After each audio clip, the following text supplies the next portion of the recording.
here's the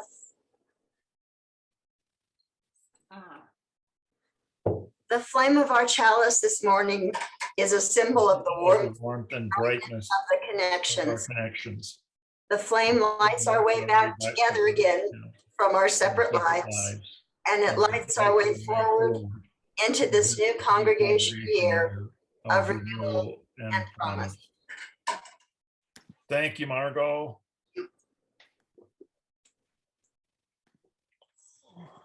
Rachel, thank you.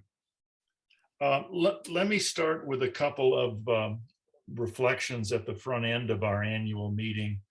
And one of the things I want to highlight is something that I included in the email that Rachel sent out about the importance of our annual meeting as a key part of the way in which we as a congregation govern ourselves. It's up to us as members of the congregation to make decisions, especially at the front end of the year as we move ahead. Obviously, 2021 was a difficult year with COVID-19, with the first round, and then of course, Delta arriving a little bit later. And one of the, I think, key elements that we've talked about a couple of times is the importance of resilience.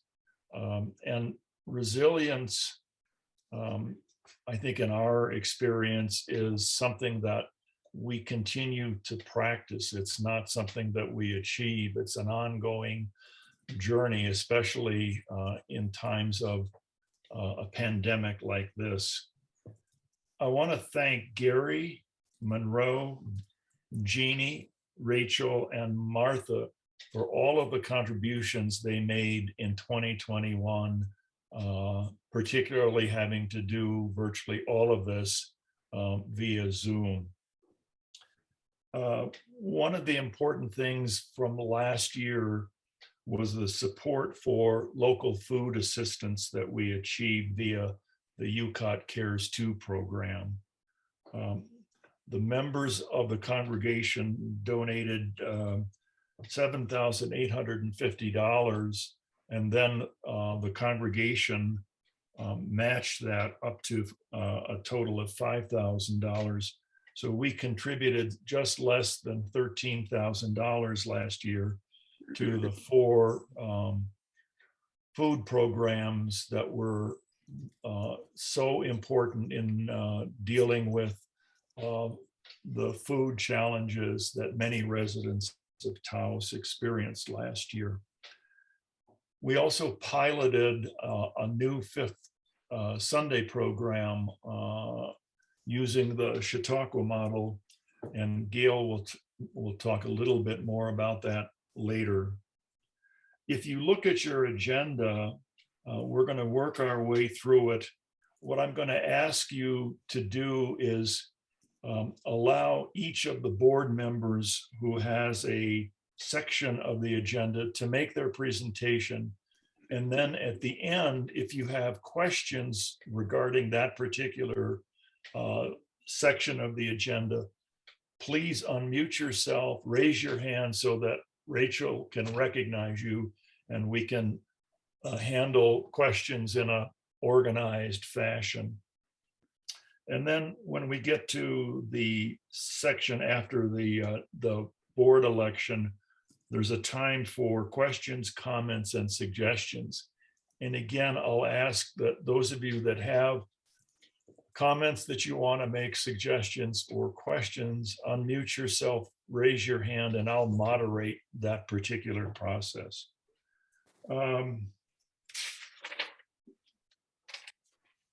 There are several places in the agenda where I'm going to ask for motions.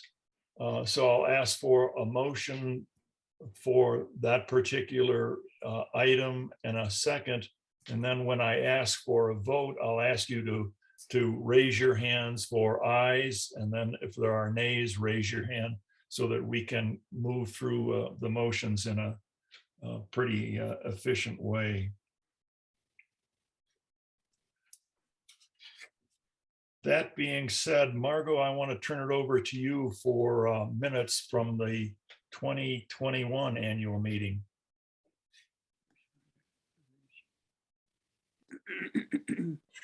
So I hope you all have copies of the minutes from last year. If anybody has any questions or comments or additions or something I might have left out, please let me know. Is there any of that? I'll check, see if anyone has their hand up. Looks like no questions. Can I get a motion to accept the minutes from 2021? Linda, second.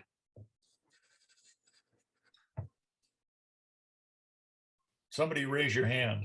Mimi and Diane. That's it, and Mary. okay. In favor? Any nays? Thank you, we're done. Moving on, I want to ask Joe Mazza to talk about the 2021 financials and then talk about the budget for 2022. And as part of the Joe's presentation on 2022, I want to provide a context for the decisions that the board has made and is recommending.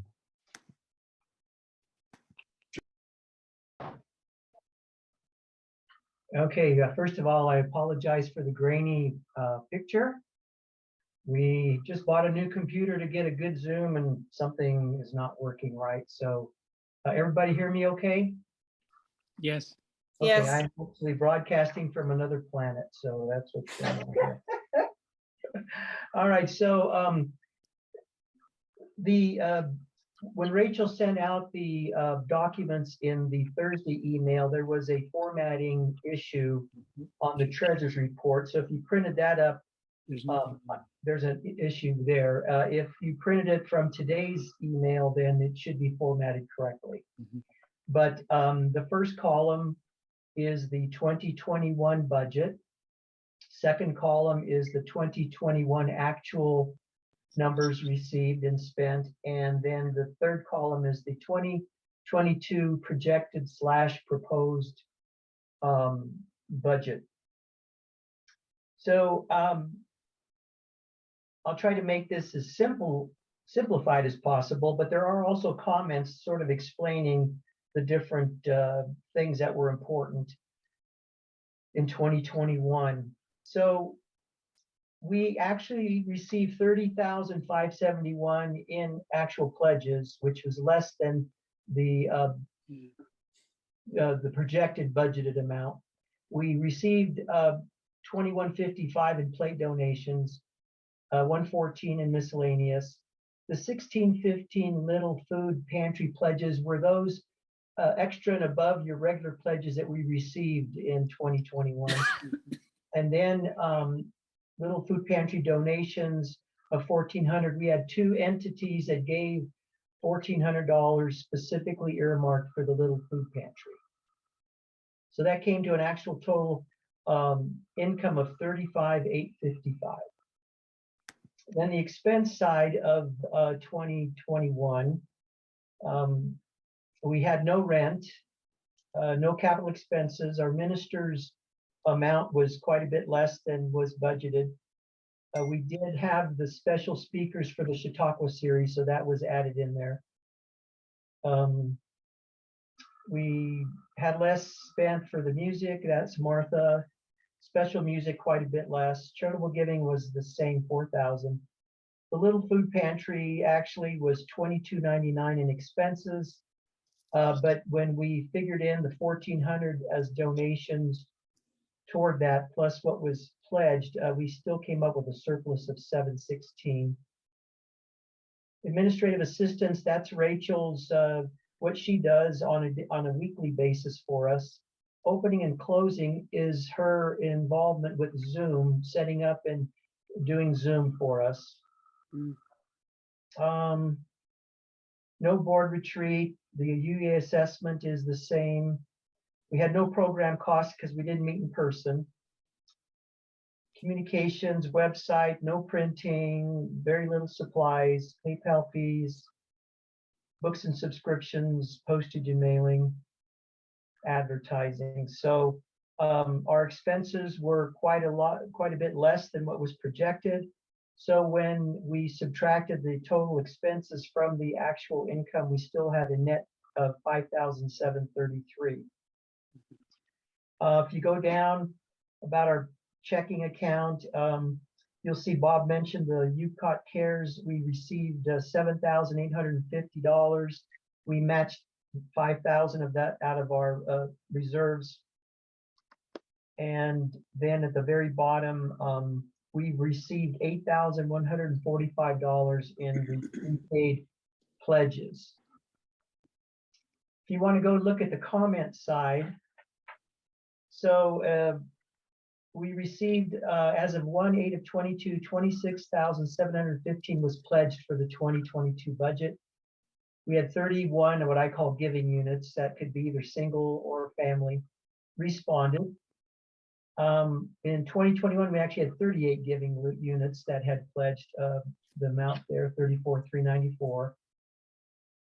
And so, as I said, we actually received almost 3,500 less than what was pledged. So Bob, I don't know if you wanted to talk as I get into 2022, or does anybody have any questions about the 2021 actual numbers? Joe, let's take questions on 2021, and then I'll do a brief introduction to 2022. So if anyone has questions about 2021, please wave, and Joe will be glad to take care of those. I'm not seeing any hands.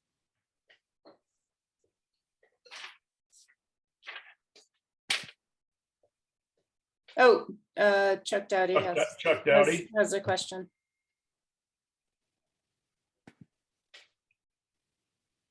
You're muted, Chuck.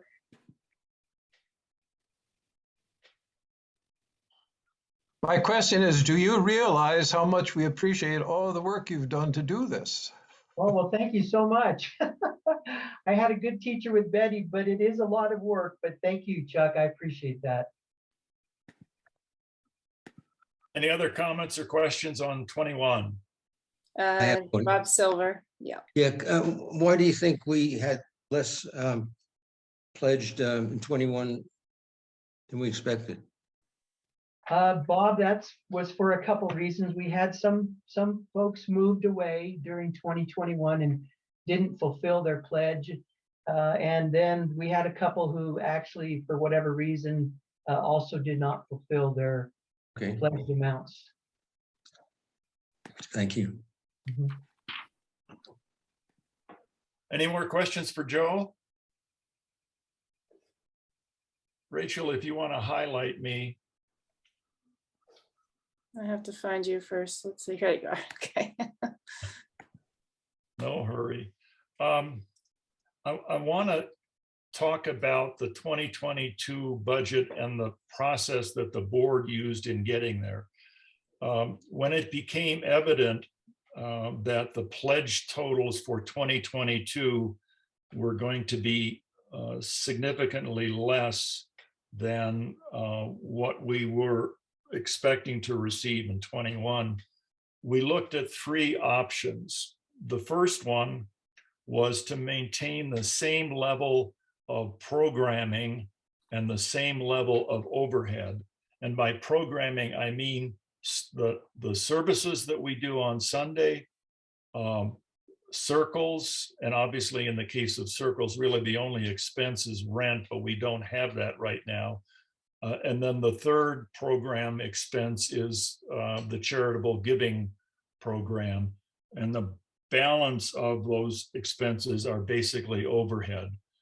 So what the board's first option was is to maintain the level of programs, the number of services, the support for circles, as well as the support for the Charitable Giving Committee at the same level that we had in 2021. And we would take the operating surplus that Joe just described from 2021, the 5,733, we would use that surplus as a way of funding the projected deficit of about $5,000 for 2022.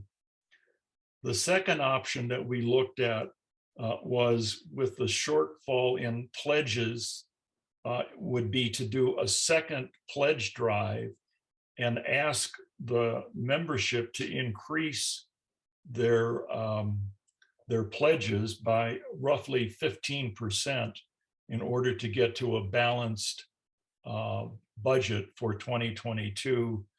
And we made the decision, at least at this point, that asking everyone to increase their pledges by another 15% was going to be a challenge. The third option that we looked at was to cut expenses, and that would be cutting the number of services as well as cutting the support for the Charitable Giving Committee by about $5,000 in order to reach a balanced budget for 22.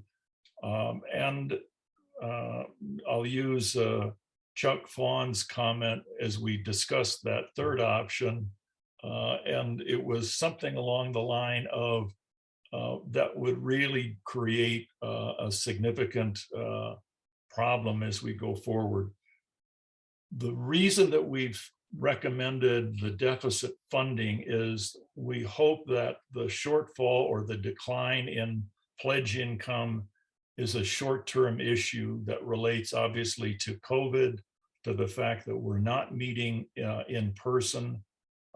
As Joe mentioned, we've had a couple of members who have moved away and we've lost that revenue. So that's the background behind the recommendation. And let me turn it back to Joe and have him walk through the projected budget for 2022.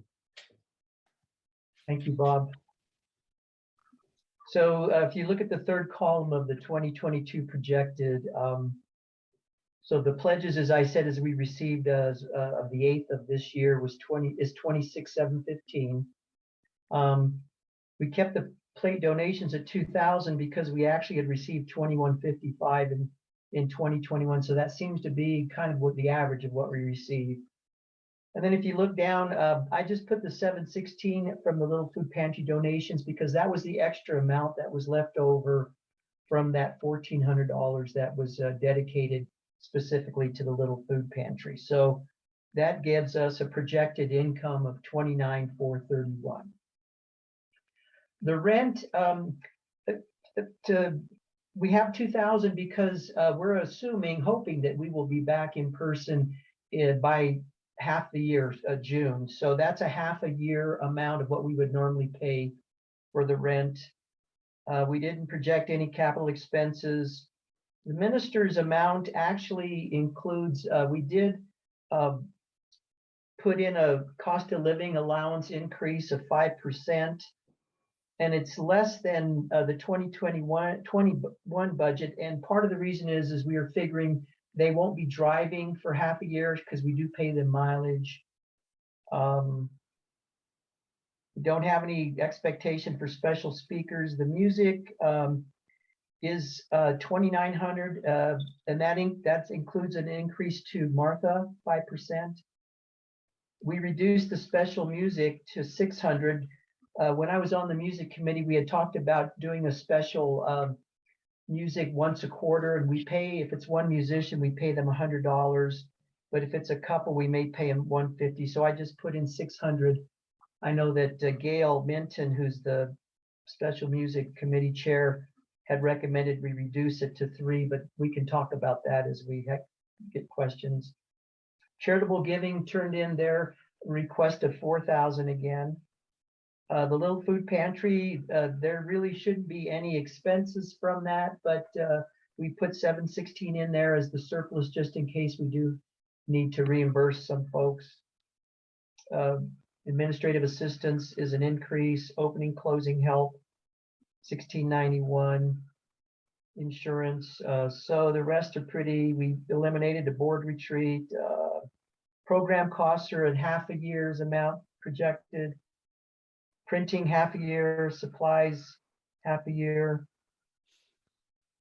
And that comes to 34,371. So that leaves us a deficit of 4940 if we are to keep those expenses. And that's all I have for that. So questions for Joe on the 2022 budget? No question, just as Chuck said, good work. Yes, thank you. And Lucy, did you have a question? I had a comment. When we traveled the last year, wherever we went, we would go to the Unitarians website and follow their Zoom service and donate on Venmo. So I imagined that helped them generate money. It was so easy. I just wonder about Unitarian tourists or visitors coming here who could just go on, join the service and donate that way. That would be a Rachel. I think, I'm not sure how that would work with Venmo. That's Oh, that could be easily set up. And Lucy, I'd love to ask you, on offline about, or even look at some of those websites to see how they integrated it with their website and the ability to do that and get a Zoom link. So yeah, Okay. that's easy to do. Great suggestion. great suggestion. Thank you, Lucy. We'll take that up and see if we can make that one work. Okay. Other questions for Joe? Bob Silver. Ken has a question. Joe, would you repeat the options you said for handling the budget deficit? Oh, Yes, it said there were three options. yeah, Bob had addressed that. One was to fund the net operating deficit by the increase that we received in 2021. So that's option one. Option two was to ask the congregation to increase their pledges by 15%, but we didn't feel like that was realistic, although that's on the table. And then the third one was to actually reduce areas of expenses, anywhere from reducing the number of Sunday Zoom services and circles, as well as the little food pantry the charitable giving committee, any of those other line items that you see in expenses, reducing those. So that was the third option. Is there a fourth option that would involve drawing on our reserves? Well, no. Bob, Joe, let me handle that. That's exactly what we're doing. So if in fact the budget numbers are right or close, and we have a deficit of $5,000, what we're recommending is that because we had a surplus of 5,700, which is currently in the reserve amount, that we would draw on the reserves to fund that deficit. So in fact, what you're suggesting as option 4 is what we're recommending as option number 1.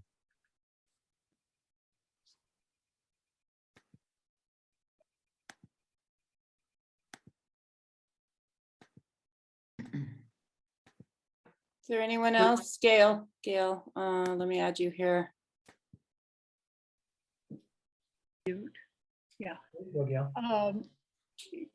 There was mention in the comments of a couple of people who would like to pledge but haven't given an amount yet.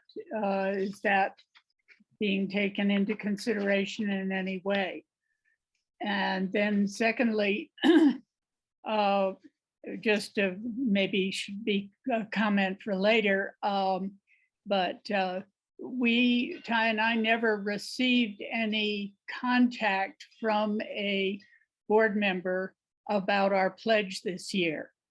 I think that was something that was planned, and we were looking forward to that opportunity, but it never came.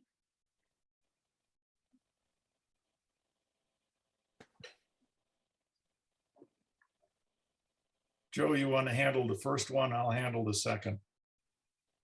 Oh, the first one, yes.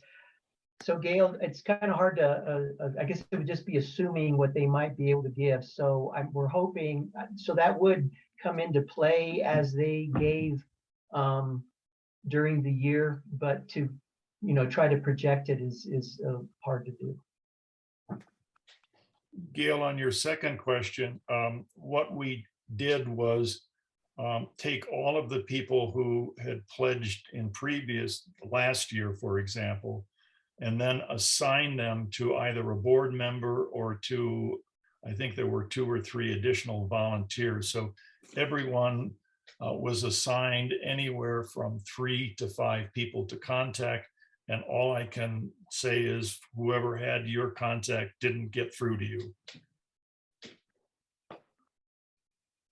No.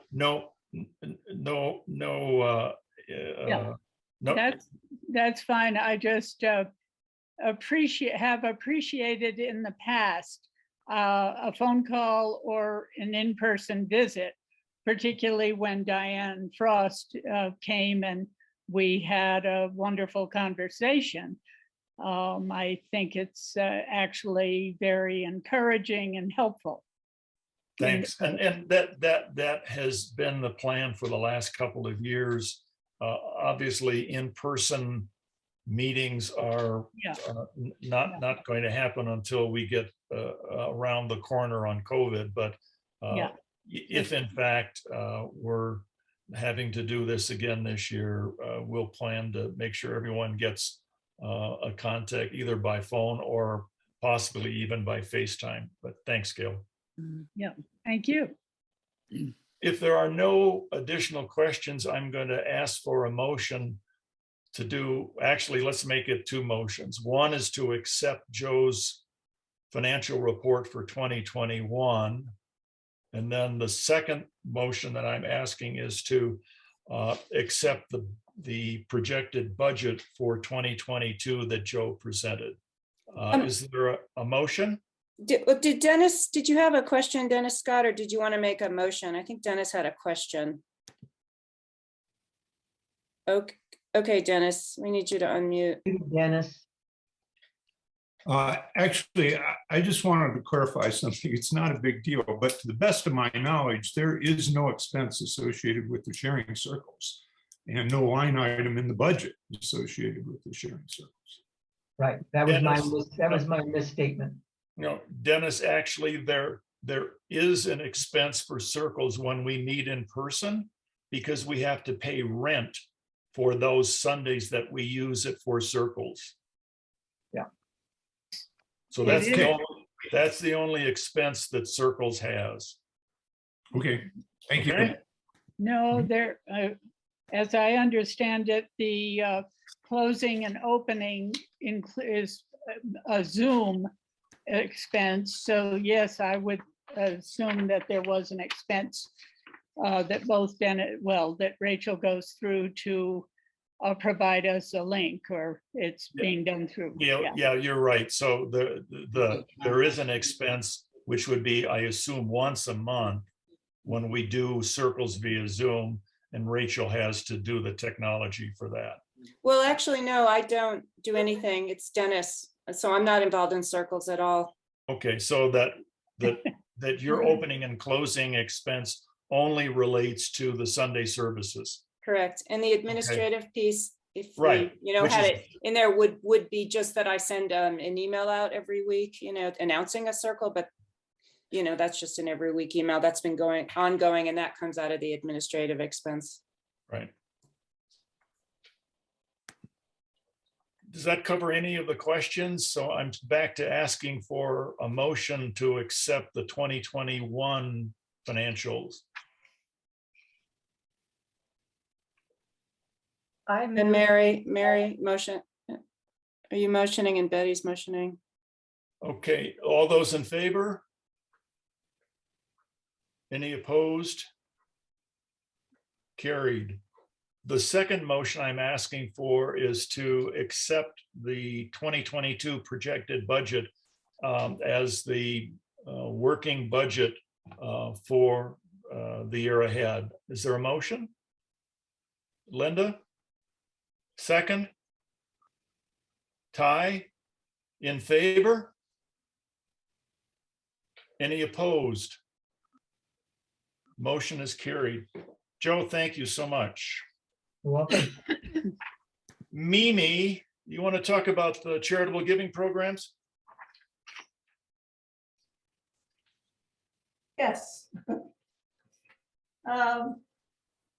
If you look at the list, I'm going to point out that we have 3 new charities that we donated to. One is the Field Institute of Taos, which is an outdoor education program for children. And then we had 2 that had to do with housing assistance, and that was St. James Housing Assistance and Taos Coalition to End Homelessness. This was to enable homeless women to have rooms in our town's motels. We changed from the Navajo Pueblo to the Taos Pueblo, deciding that it was better for us to support our own indigenous population.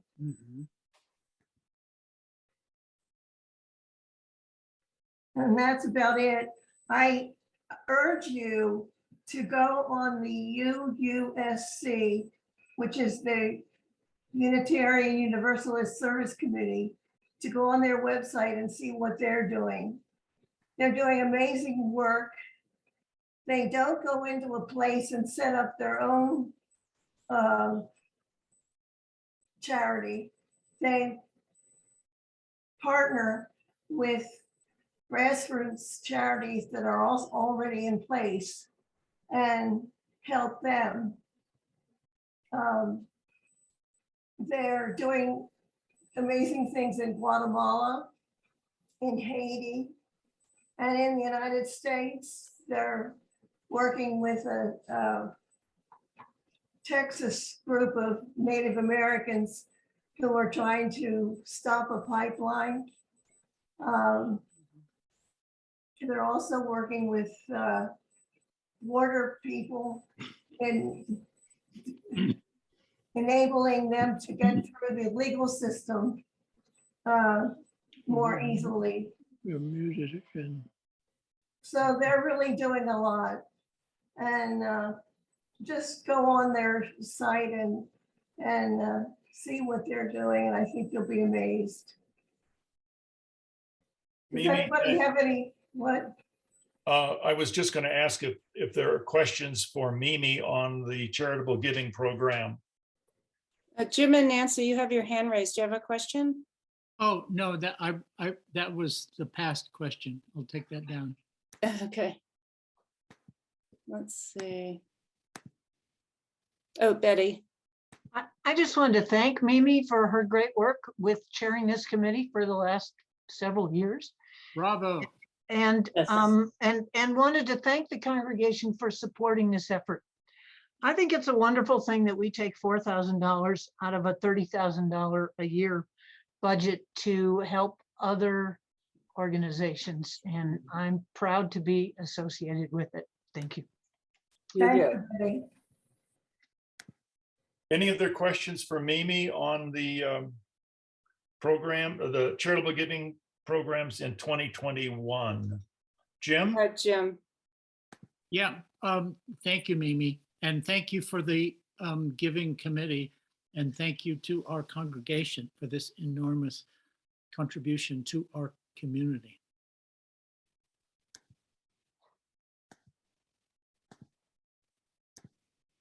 As usual, I ask if anybody has any suggestions, please see me or call me or email me, and we can discuss it. We have gotten several suggestions from Gail, and we have incorporated them in our list. Bob Silver has a question. Yeah, clearly none of these charities are getting rich on what we're donating to them. Seem more like symbolic offerings saying that we care about the community rather than we're really supporting any of them financially. Mhm. Would that be the correct assumption? We have discussed this as far as reducing the number of charities and giving them more money. Yeah. But there are so many people in need. Our committee has voted each time we've discussed this to keep doing what we've been doing, and that's the reason it is the way it is. Mhm. Let me make a comment on the process that Mimi and the committee use. Essentially, they start off with a dollar amount that the board has approved, and we've recommended for this coming year $4,000, which would be the same as last year. And then the committee has the responsibility to decide which local organizations to support, and then also to do due diligence on each of those organizations. In other words, to spend time with every single one that you see on the list that Mimi provided to make sure that they're doing that organization is doing what it says it is planning to do. And I understand Bob's comment about the possibility of shrinking the number so that you then can increase the amount for each organization. But I think it's fair to say that the members of the committee have interest in particular organizations, and we're trying to be as responsive as we can in that regard. Let me make one more comment along that line. I know Mimi would love to have a male member of the committee. So if one of the guys Yes. out there is willing to spend some time at a monthly meeting that Mimi chairs, we'd really appreciate that volunteer assistance. Yes, it would be great. Joe has a comment or a question. Yes, just Bob, to let you know, I get all the correspondence because I pick up the mail, and it may seem like small amounts to us, but the heartfelt thanks that we get from those organizations for whether it's $200, $300 donations, we receive those and they're very grateful, and they even share in that correspondence to what extent that money is going to and being used. So they don't consider it a nominal amount when they do receive it. And like I say, I get those nice responses from them. Jim Schultz? Yes, Mimi, I would like to join the committee. Oh, great. Yay. Yay. Thanks, Jim. Thanks, Jim. Okay, I'll connect with you by email. Okay. Tell you when our next meeting is. Thank you, Jim. We're meeting by Zoom, Okay. so it makes it easy. Good. Thank you so much. We appreciate it. Any further questions for Mimi on charitable giving? It looks like Maya has a question. I just wanted to ask if you had looked at Taos Community Foundation in terms of some of their work.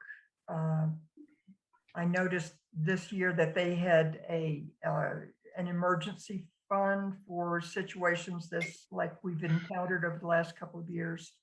And it's a way of being part of a larger effort. I would like to comment on that. We have thought about it and considered it. They have a huge corpus. They have a really a large amount of money. And I think that in comparison to the organizations that we are funding that are really scratching, we should not be putting our money there. That's the thought of the committee. Okay. And Marjorie has a comment. I would ditto that from Mary, because that direct fund, that emergency fund actually isn't really direct. They can't dispense funding to people who are in acute need from that fund because of their governance. So I think giving it to the organizations that we're giving it to, it's more likely to get to the people who need it. And I think Yvonne had a question, had her hand up, I saw. Thank you. I just want to comment that we have some silent heroes on this committee. They have taken it upon themselves to shop and distribute the groceries every single week through rain, snow, and whatever. And I think they should be really applauded. Who are they? I haven't gotten to the little food pantry yet. Okay, let's take that one up, Mimi. Okay. The little food pantry is alive and well. We're doing well. We have 7 of our members who have each picked a day, and we fill that box every single day. And it is rain or snow or lids falling on your head or things like that. And visits to the ER. Yeah. We've made repairs on the food pantry itself, and so it's a lot safer. But we were a little disappointed last year at our meeting. The congregation pledged an extra $60 for pledging members to fund the little food pantry for 2 people who couldn't afford to do it. And of course, we ended up with a shortfall. So it was disappointed that we didn't get it from the congregation. However, we had the donation that we were able to cover the difference. This year, all 7 women are supporting the food pantry themselves. Mimi, do you want to identify the 7 heroes that you have? Sure. We have Mary Gray. We have Margot Coleman. We have Emily Gillespie. Little hesitation, didn't know whether you changed your name or not.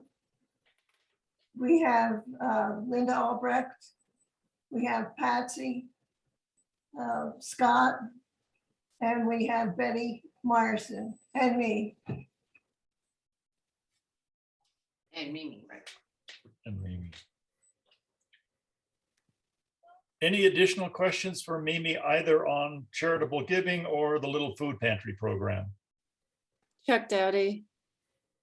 Yes, and I appreciate how energized we all are when we feel very, very good about doing immediate physical food-related things which are direct giving.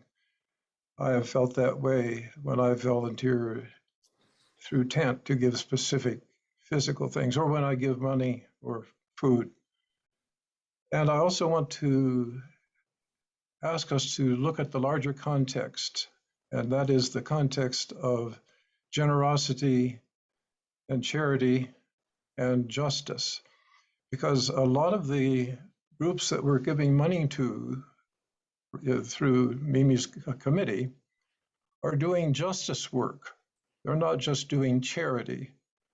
They're dealing with systems that promote the change of the larger order so that people have a better life. You know, particularly the Unitarian Universalist Service Committee. And I'd like to remind you, if some of you may not remember, that the Unitarian Service Committee's original motto was, you feed a man a fish, you feed him for a day. If you teach a man to fish, you feed him for a lifetime. Of course, at that time, they didn't realize they were sexist, and they did not realize how critical it is to have a larger perspective of making sure there were actually fish and rivers for the man to fish the rest of his life.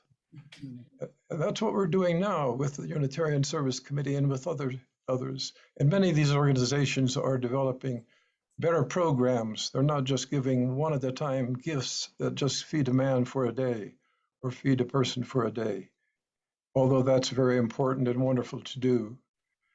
But we should be, I think, giving ourselves credit for contributing to work to improve the larger system. And that's what we each, when we sign up to be Unitarians, we commit to affirming and promoting those 7 principles, and those 7 principles cover the whole range, in addition to being personally generous. So I would applaud that part of our work, and I think we need to remember that and feel good about it. Thank you, Chuck. I want to move on and talk a little bit about the Sunday programs, and I'm going to ask Nancy. Yes. Yes, sorry, I didn't quite know where to insert our comment. Since I'm back on the map, we have decided that we would like to rejoin cooking for the men's shelter. Great. Great. Okay, Mimi? Good. Mimi will be happy to put you on the list. Right. Done. Mhm. Gail, I'm going to ask you to talk about just a recap of what we did for the 3 Fifth Sunday programs last year.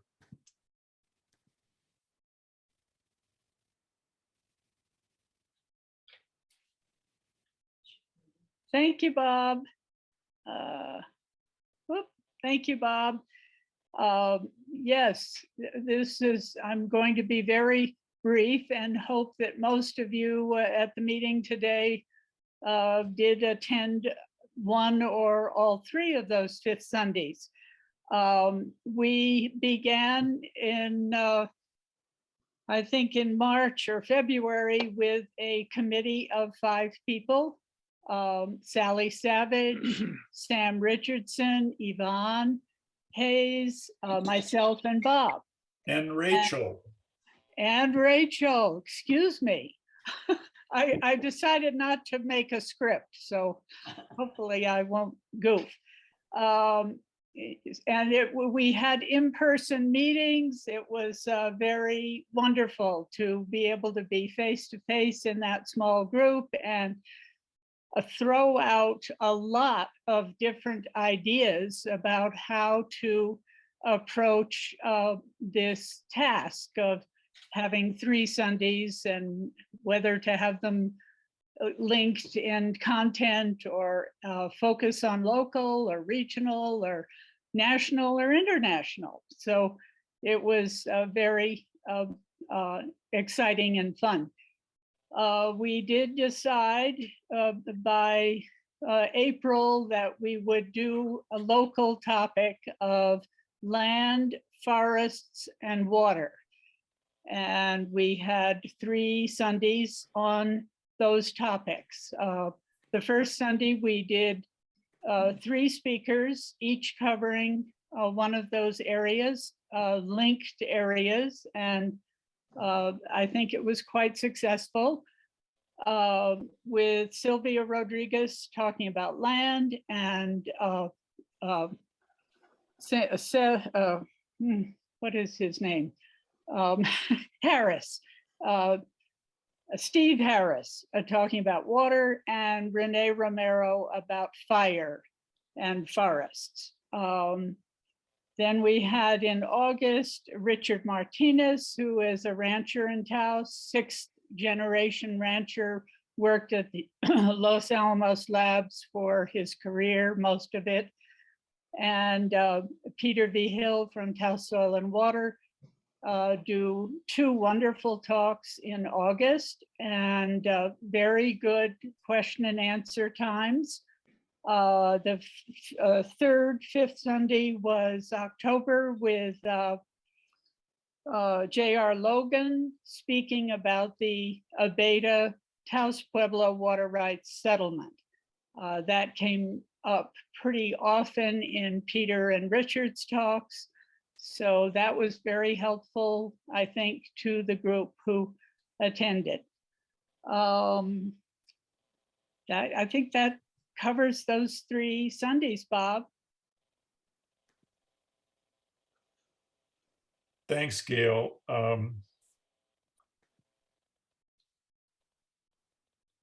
None of this would have happened without Maya Corsi acting as our moderator. So Excuse me, that was no, in no, my no, that's notes, okay. Bob. That's No, okay. that's No. not why I raised my hand, guys. No. I just wanted to say that if those recordings are available, anybody who missed those 5th Sundays really should go back and see those tapes, because those were amazing conversations.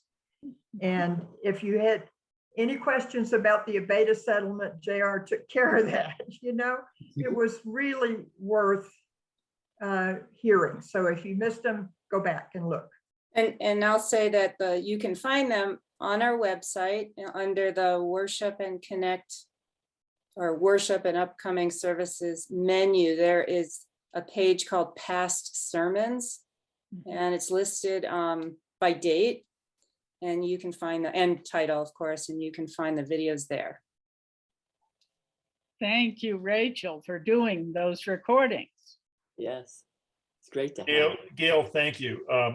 Just briefly, the plan that for 2022 is to do 3 additional 5th Sunday programs, again, using the Chautauqua model, which is really based on educating ourselves about important issues, whether they happen to be local Taos issues or perhaps beyond that. So planning for that will get underway shortly. If you have an interest in helping, we would be more than happy to have you join the planning group. And if you have ideas or topics that we could take a look at, that would be a useful input as well. And Bob? Patsy?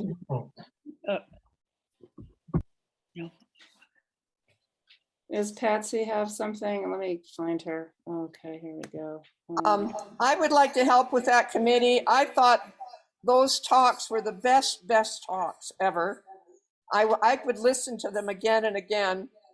And I do have a suggestion for Gail or the committee for a talk on housing in house, or the lack of it.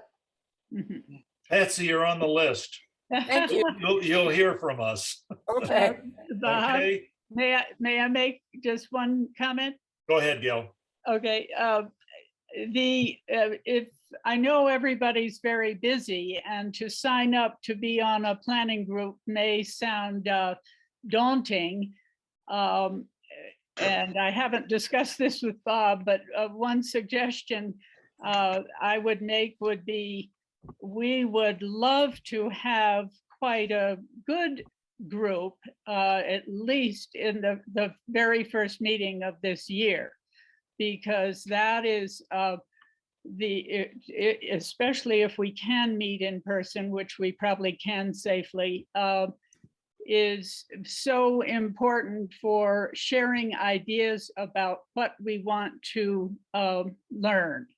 And you could, I think, would be welcome to come to that meeting alone.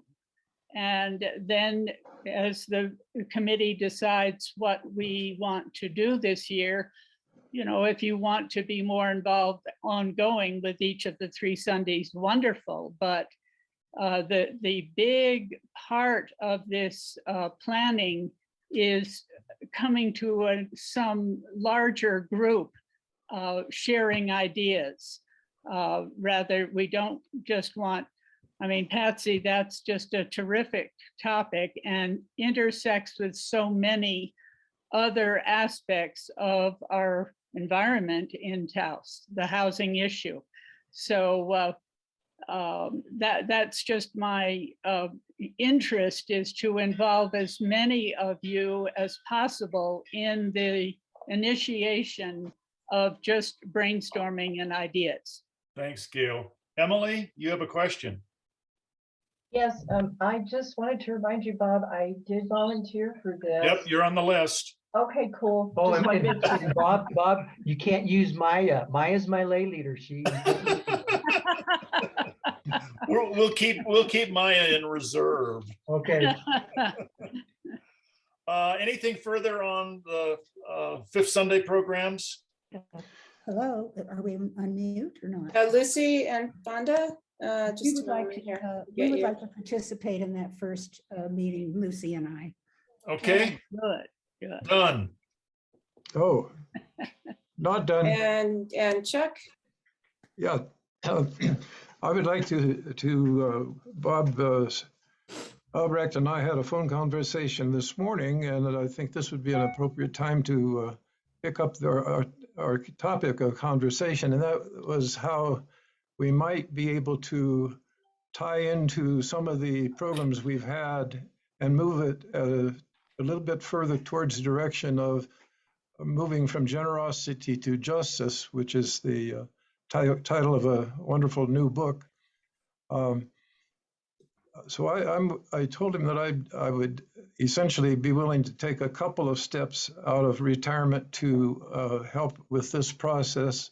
And I would be willing to and interested in joining that first meeting with Gail and others. I also want to appreciate the effort that several people made to put on the movie of Kiss the Ground, where many of us in the community, as well as in the congregation, were able, with our efforts, to see what regenerative agriculture might mean to the whole area in Taos towards these large issues of water, forest, land, and food. And if we can move any part of our effort towards more specific efforts to affect public policy, whether it's local policy, city council, county council, state legislatures, and that sort of thing, I think it would be a wonderful addition to the effort of our congregation. So I'm hoping to put some effort in helping us have those options also. Chuck, thank you. I want to move on the agenda and turn to Dennis Scott and give us an update on the Circles program. Dennis? Thank you, Bob.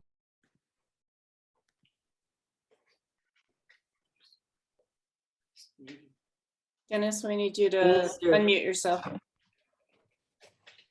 Now you're good to go. Okay, thank you, Bob.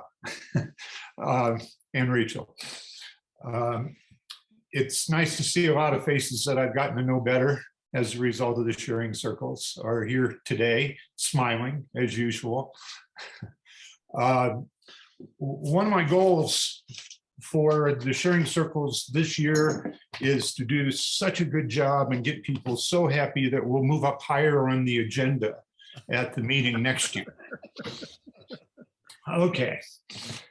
We discovered we have a lot of people on our mailing lists that haven't been coming to the meetings. We don't want to do anything that would scare somebody off who would like to come to the meetings.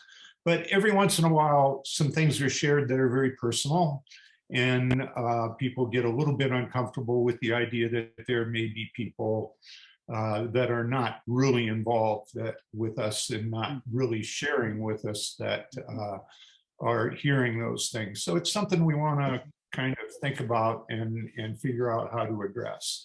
And when I say think about it, we did have a meeting. Well, let me back up just a bit.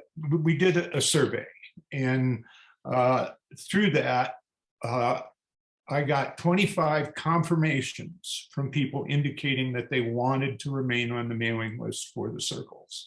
So we know there is a significant number out there. However, our meetings in general have been running in the 6 to 10, maybe 12 people. So we want to find out what we need to do to encourage all of those people who are on the mailing list to come to the meetings.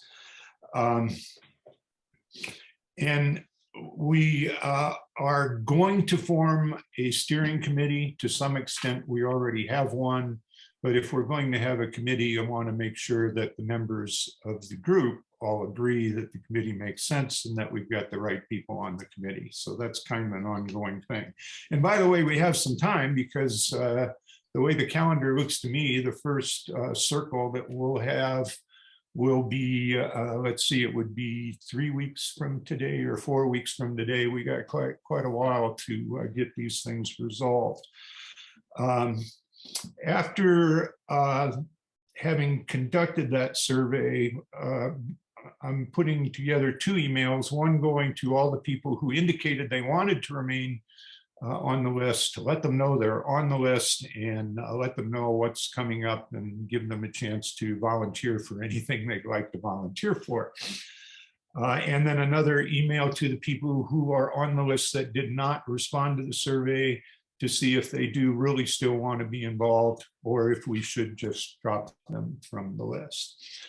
Another thing that it kind of closer to a major change in how we will be doing things.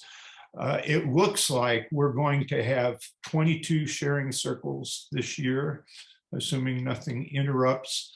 11 of those would have topics that would be kind of consistent with what we've done in the past.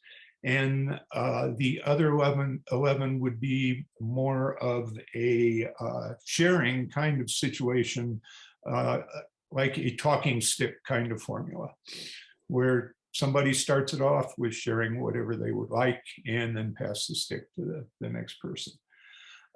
You'll notice what's missing there is writing, which is a fundamental part of the sharing circles and has been. There's a lot of people who feel uncomfortable with the writing situation. They don't feel like they can contribute in that area, and it makes them feel uncomfortable.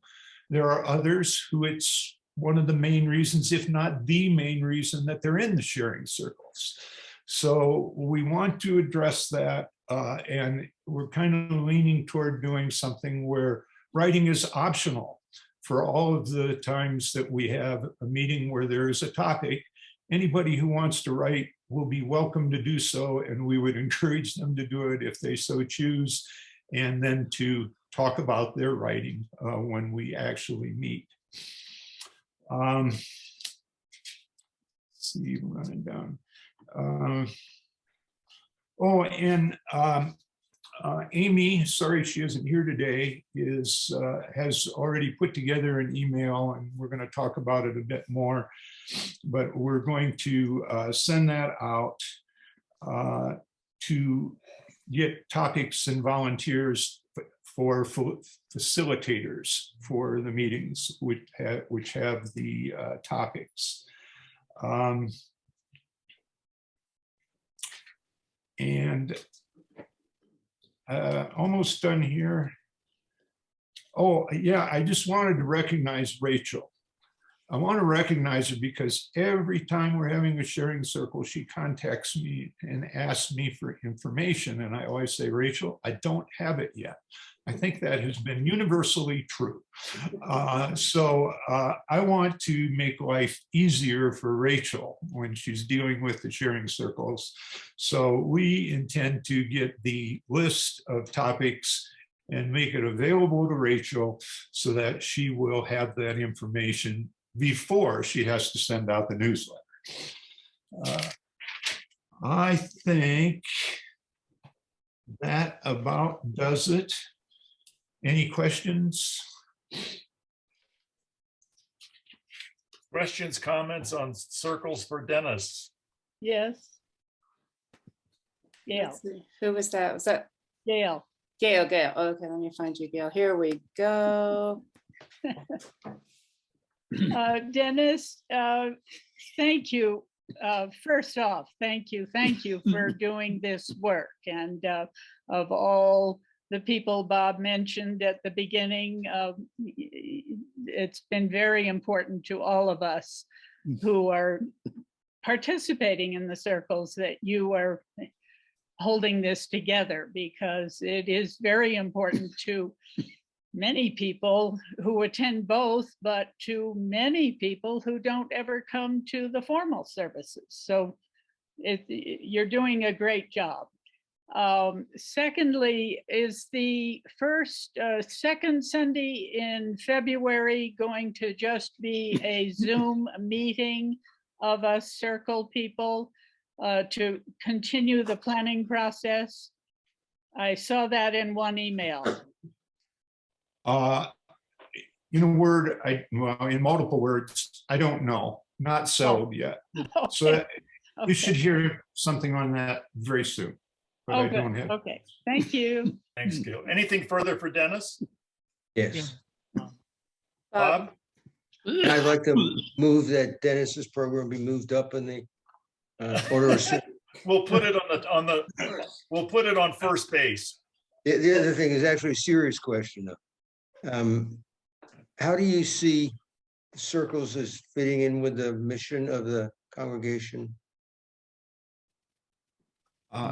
With the mission of the congregation. Yeah, I mean, could you just say something about how you see that as fitting with the mission? I think that, it's been an ongoing thing. The circles were in existence. I don't know how far back that goes. It goes back to before I was involved with the church.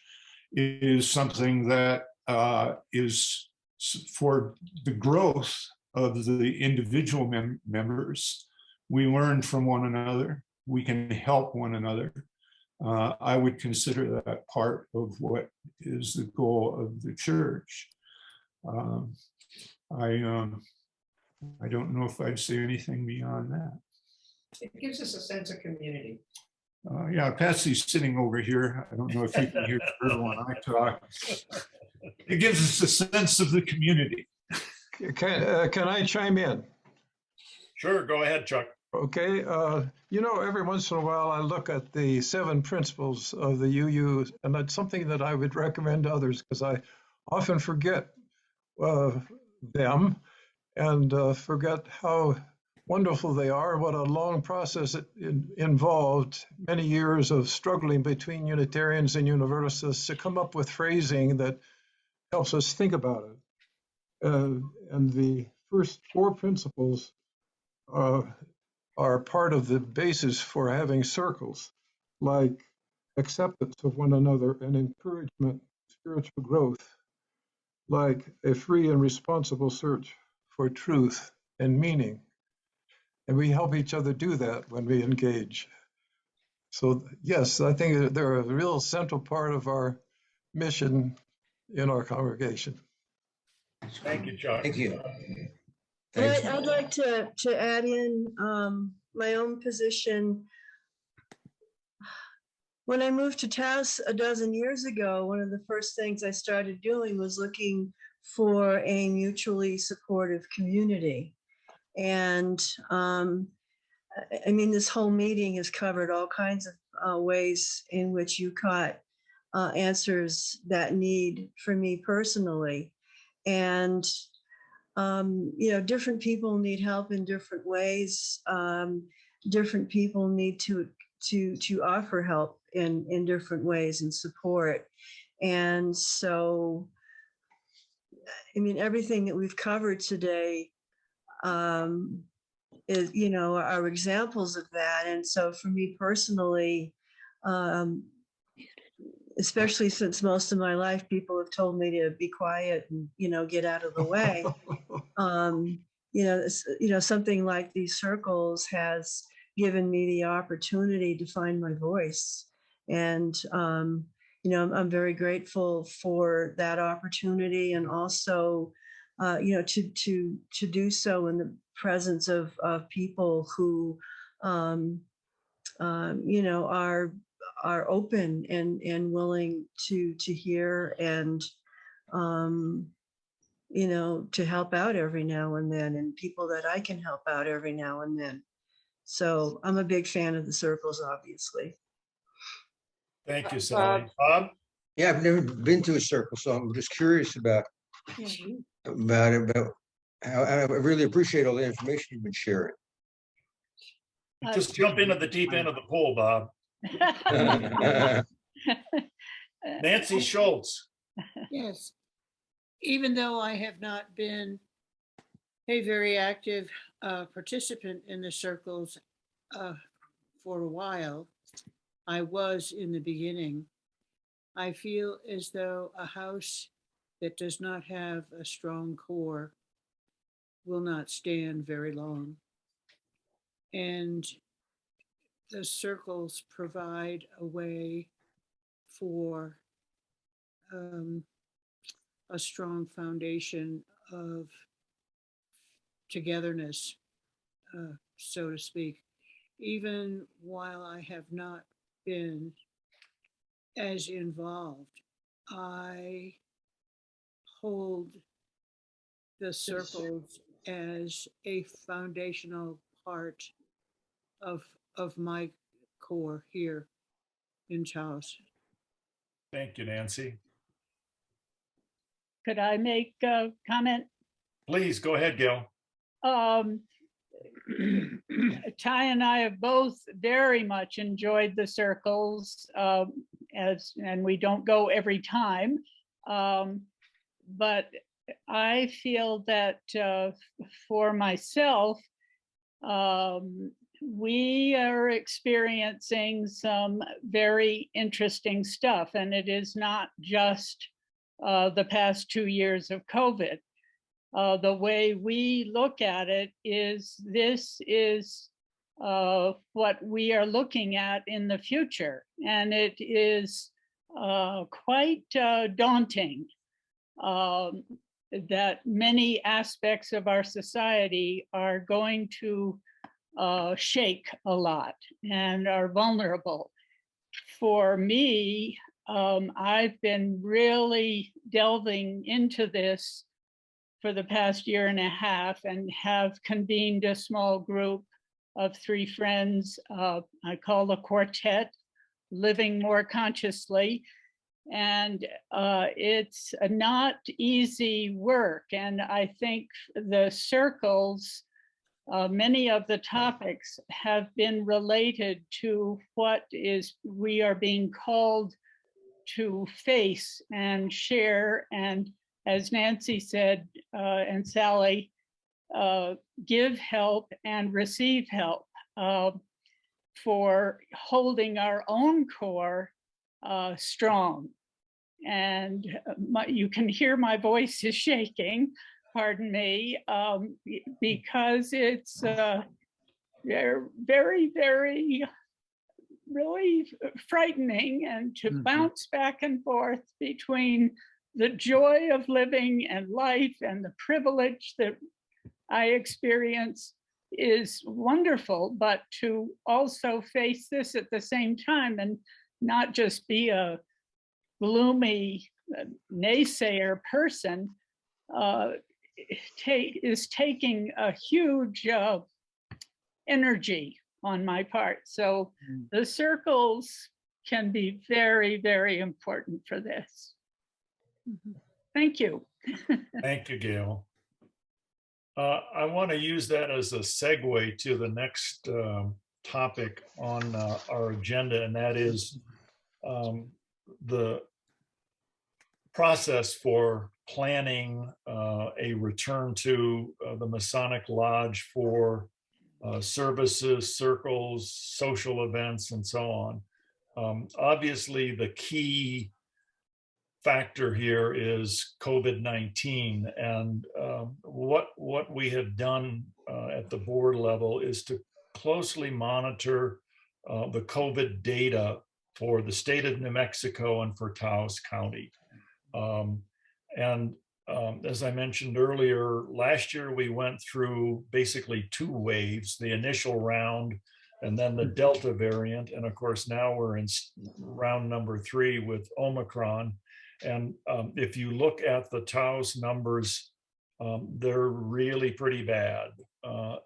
Even though Omicron apparently is a less serious form of COVID-19, it is still something that we have to pay a good deal of attention to, the health and safety of the congregation, knowing that none of us are getting younger as we move ahead. So you'll notice, as Joe mentioned in the budget, we're assuming the possibility, and I underline the term possibility, of returning to in-person services as well as circles.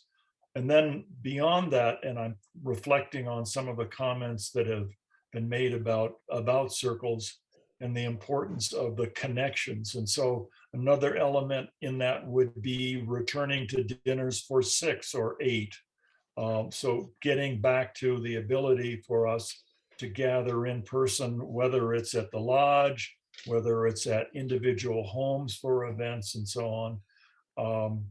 And we'll take a look at this closely. I know that some Unitarian congregations are back to meeting, but under very, very strict circumstances. That there are sign-up lists.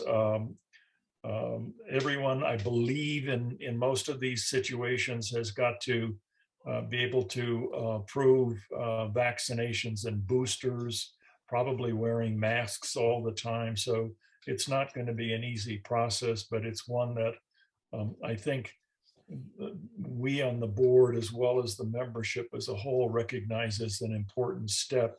And we want to do it deliberately, and we want to do it safely. So if you have comments or questions along that line, please, get a hold of me or any of the board members.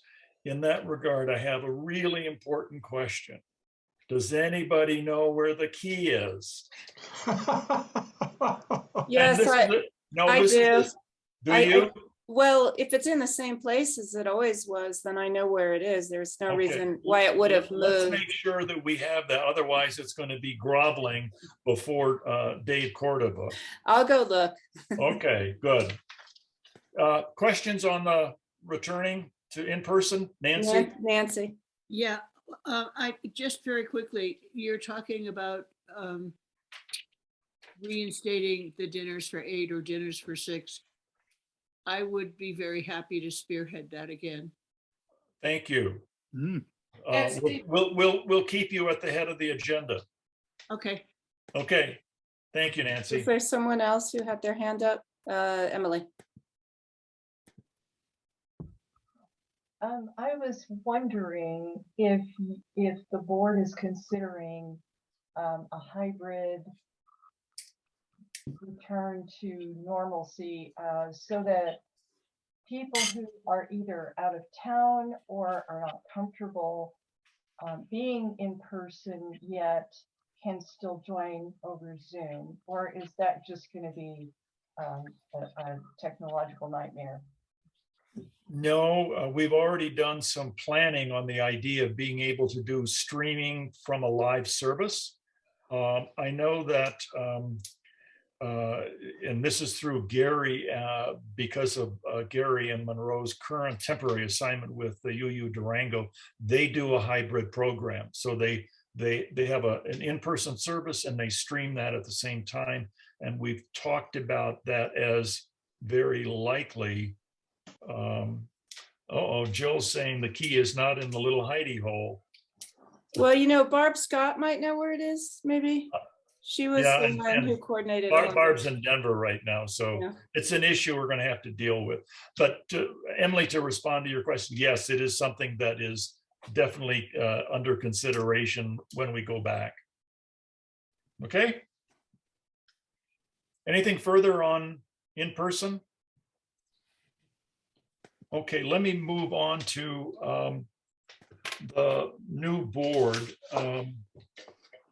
So first of all, I want a huge thanks, and everyone needs a big round of applause, thanking Margot Coleman for the work that she's done over the last couple of years as a board member and as secretary of the board. It's the kind of work that doesn't get as much recognition as it deserves. So Margot, thank you. Well, not to mention that Margot was the head of making the coffee when we were meeting live. And We'll get her. She was We'll get her. coffee queen. We'll get her. Thank you, Chris. We'll get her a new coffee mug and an apron. I want new coffee machines. Oh, okay. I'm just You're kidding. going to be the barista. Yeah. So the new board members are Emily Gillespie will be joining us at our first board meeting after the annual meeting in February. Barbara Scott, or B. Scott as she's now being known, is going to join the board as an ex officio member, being the ex-president. And then Chuck Fawns is going to continue on the board, and he's going to switch from being ex officio to being a voting member. So he'll be providing the kind of continuity and wisdom that we've come to expect from Chuck. The continuing board members will be myself, Mimi Owensby, Joe Mazza, and Dennis Scott. So I'm going to ask for a motion accepting the appointment of the new board members as well as those that are continuing. Can I get a motion, please? So move. Second. Second. In favor? Aye. Thank you. Carried.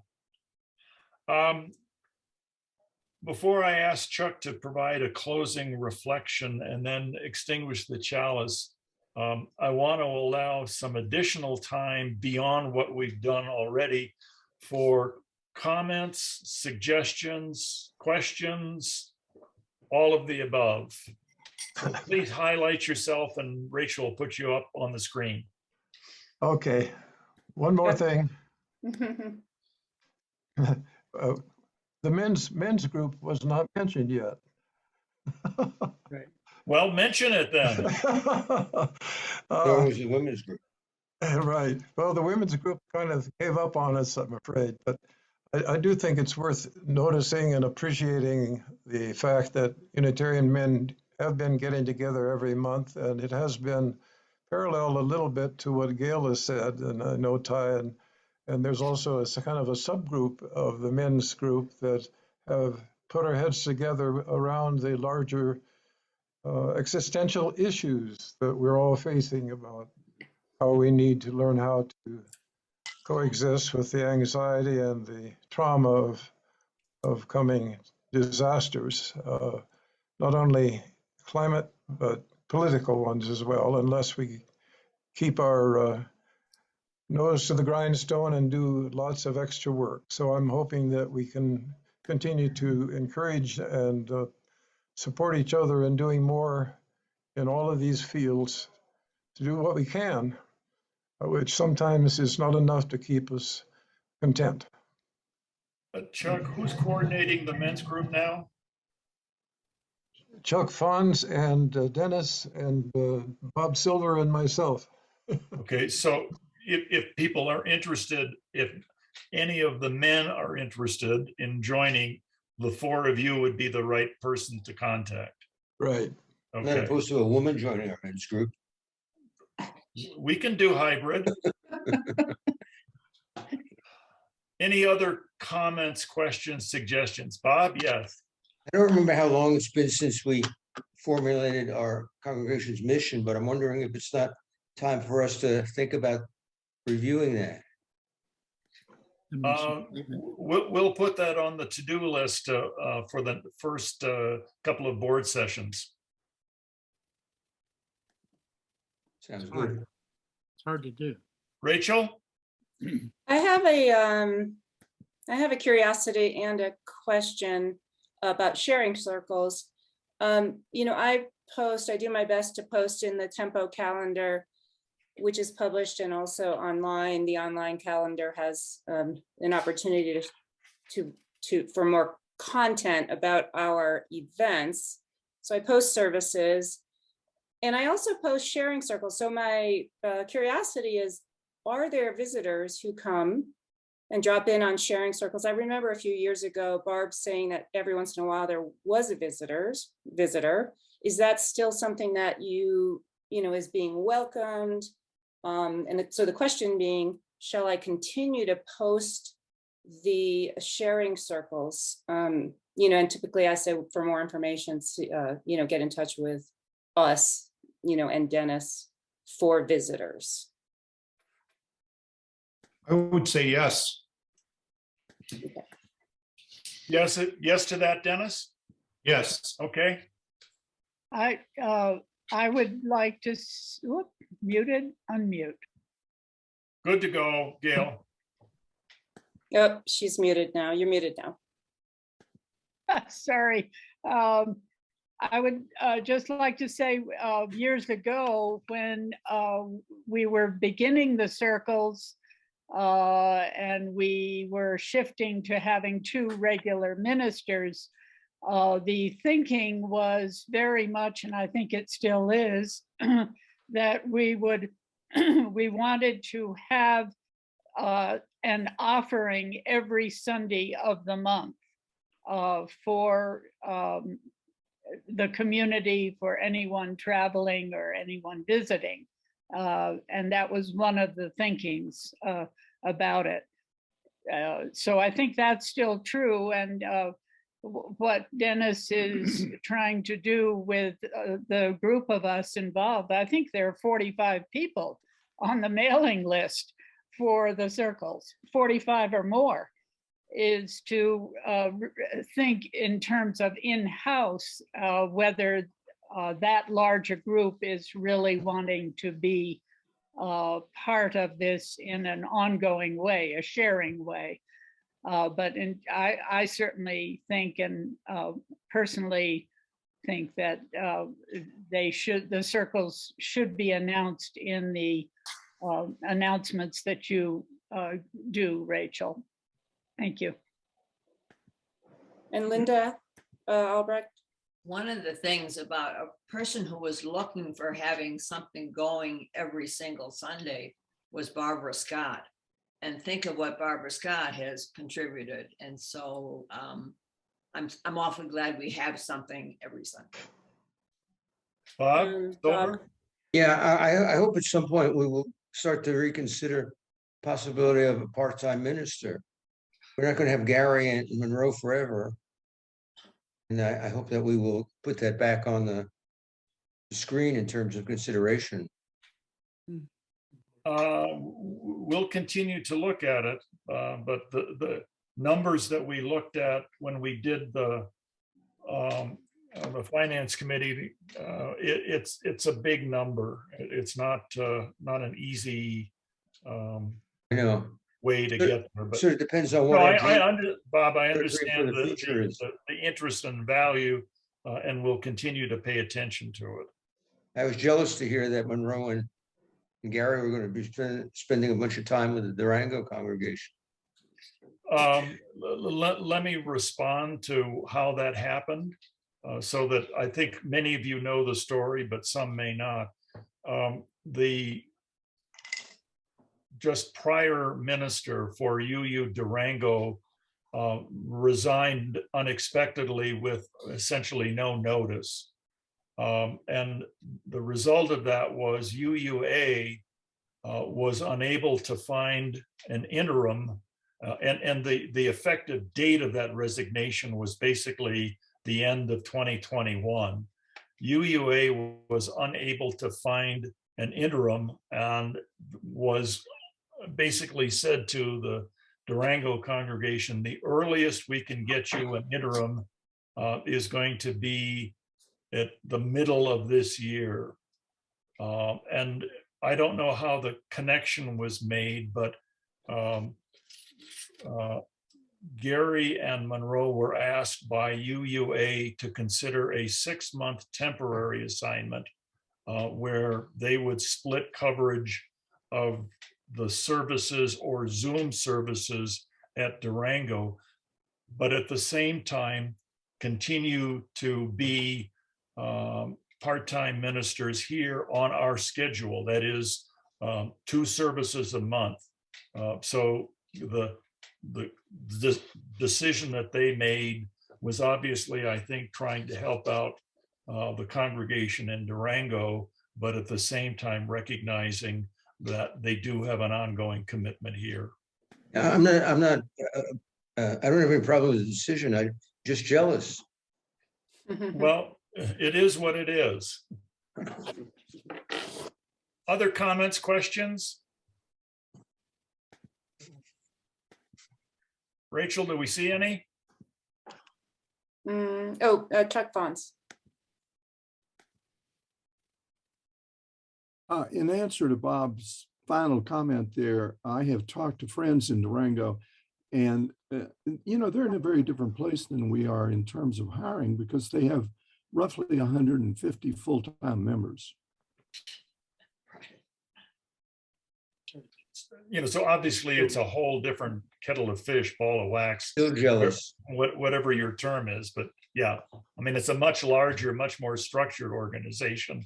And so obviously the fact that their previous minister resigned, and I don't know the details, so I'm not trying to tell tales out of, it put them in a bind.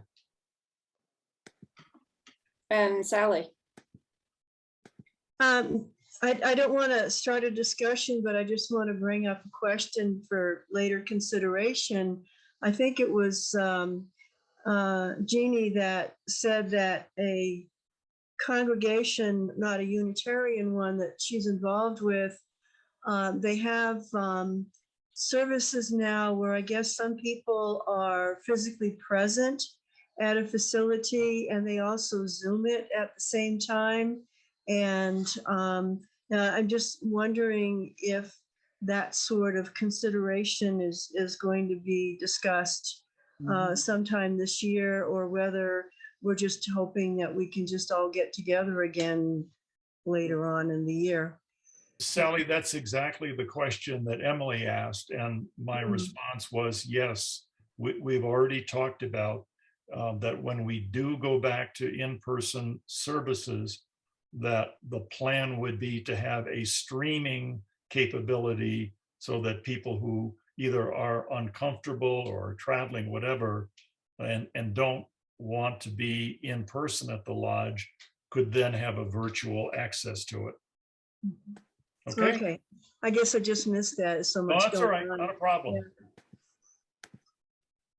Maya? I'm stepping out of line a little bit, but I just want to remind those of you who live in the town limits of Taos that there's an election that starts on February 1st and winds up on March 1st. And if you're not registered, register, and if you are registered, vote. Thank you. And if you need more information, talk to Maya or to Marjorie. They are all over it. If we have no more comments or questions, I'm going to turn to Chuck. Marjorie's hand is up. Pardon? Marjorie has her hand up. Marjorie?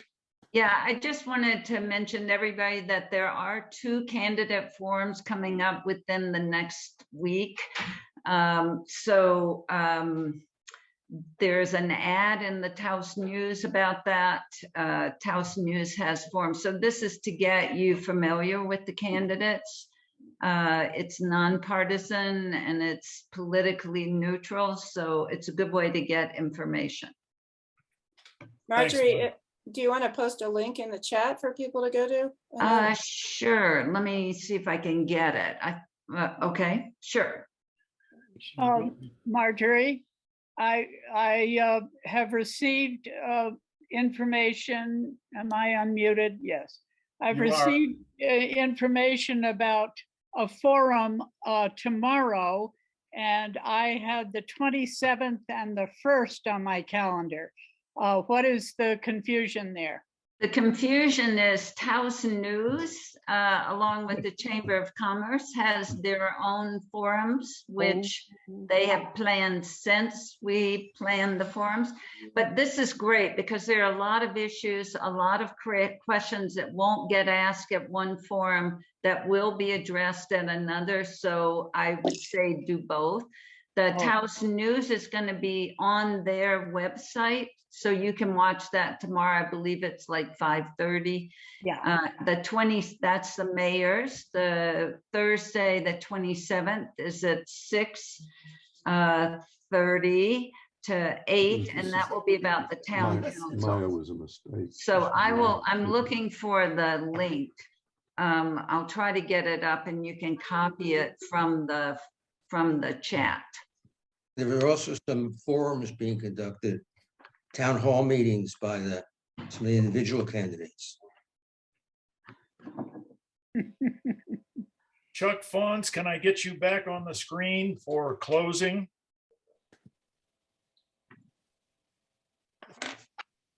Hi, Chuck. Good morning. It has been a difficult year for all of us. We each have faced our challenges in different ways. Along with personal challenges, we stay aware of the suffering all around us.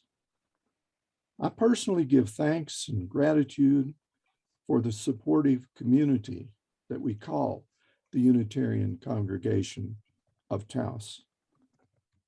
May we each acknowledge gratitude for living through these times together. I found these words from our National Unitarian Universalist website to be inspiring. Community means strength by Starhawk. We are all longing to go home to some place we have never been, a place half remembered and half envisioned, we can only catch glimpses of from time to time. Community. Somewhere there are people to whom we can speak with passion without having the words catch in our throats. Somewhere a circle of hands will open to receive us. Eyes will light up as we enter. Voices will celebrate with us whenever we come into our own power. Community means strength. Strength that joins our strength to do the work that needs to be done. Arms to hold us when we falter. A circle of healing, a circle of friends. Someplace where we can be free. And these words from the work of Reverend Alice Blair Wesley. And I think this really speaks to what we have done today. We, your family in faith, affirm the shared ministry formalized here today. We offer to you care and succor. We commit to taking thought of your welfare as a congregation. We call upon you for the same. For we have promised one another that we will be a beloved community. We have found that there is always more to learn about how love really works and could work in our lives and in the world. Let us join now as we extinguish our candles and chalices, and the words are in the agenda. Please take them seriously. We extinguish this flame, but not the light of truth, the warmth of community, or the fire of commitment. These we carry in our hearts and minds until we are together again. Amen. Thank you, Chuck. Thank you, Chuck. I'll ask for a motion to adjourn. So moved.